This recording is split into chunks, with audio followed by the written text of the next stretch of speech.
Hey everyone. So I know I've been making a ton of videos about my watches, and I don't have too many of them, but those are the videos that seem to be gaining the most traction for me on YouTube, and I really enjoy making these watch videos. So in this video, I just wanted to highlight a couple of reasons, namely the top 5 reasons why I think that you should buy a vintage watch and add it to your collection.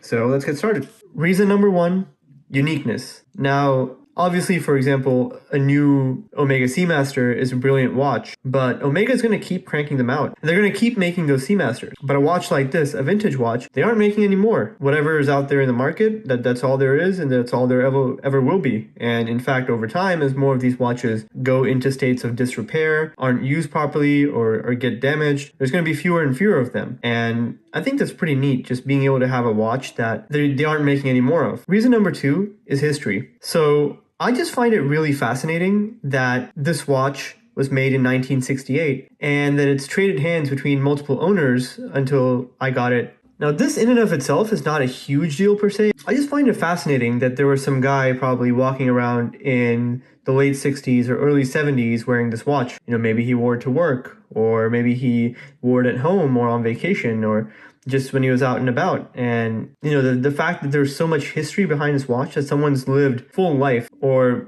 multiple people have lived their lives wearing this watch, and until it's landed in my hands, I think that's truly unique. Reason number 3, and this is probably the biggest reason for me to purchase this watch, is just being an entry point into higher end brands. So a brand new Seamaster is not going to run you anywhere under $3,000 to maybe $4,000, which is a lot of money for a watch. I mean, what you're getting for that money, you're getting a ton of value. You're getting a brand new Omega, like with all the heritage and the craftsmanship that goes into making these watches.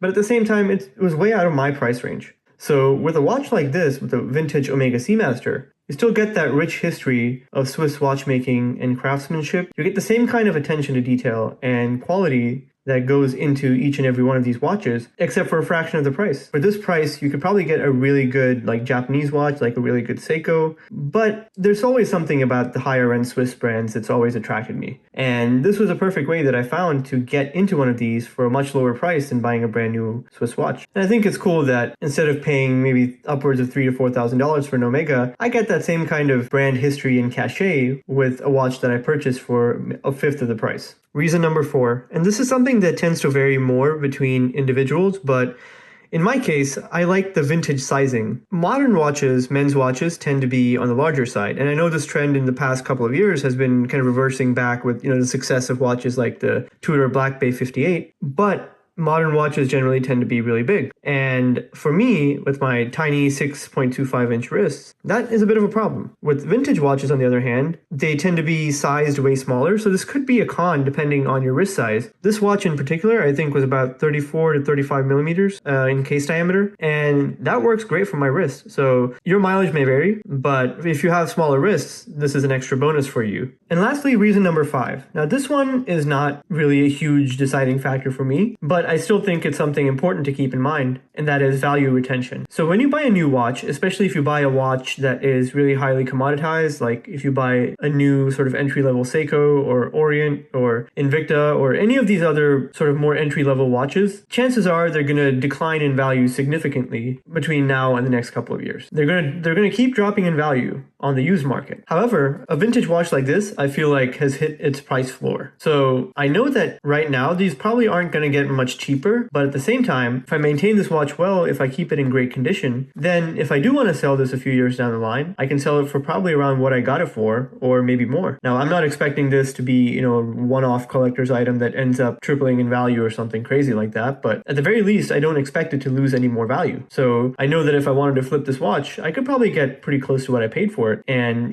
maybe even walk away with a very slight profit. So that's another thing that's really cool to me about these vintage watches, is the value retention aspect, because I don't think these are going to keep dropping in price any further, especially not for a watch in good condition like this and a watch that's been maintained well. Hey guys, anyway, those were my top 5 reasons as to why you should add a vintage watch to your collection. Again, if you have any questions, feel free to leave them in the comments, and a like and subscribe to this channel would be much appreciated. Thank you.